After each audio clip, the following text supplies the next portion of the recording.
This tutorial is powered by AskQuesty.com. Get help with your website on demand. And don't forget, subscribe for more tutorials. Hi everyone, so today I'm going to show you how to change your permalink structure in WordPress. What you're going to want to do is you're going to want to be in your dashboard, and then you're going to go down to settings and you're going to hit permalinks.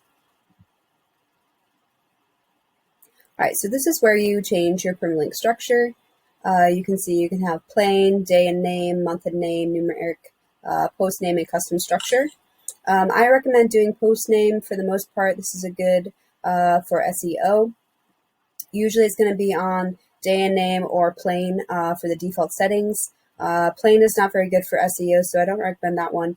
But pretty much what you want to do when you change your permalink structures, sometimes this fixes a lot of common errors that you get in WordPress, as well as maybe you want to change it to show your post name instead of the page ID.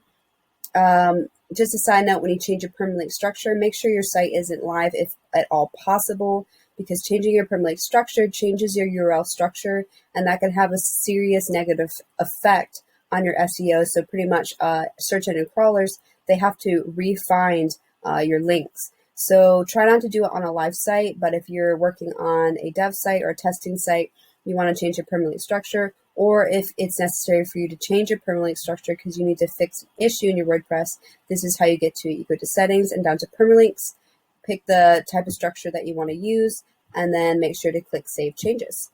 Hope that helps, and have a great day. Thanks for watching.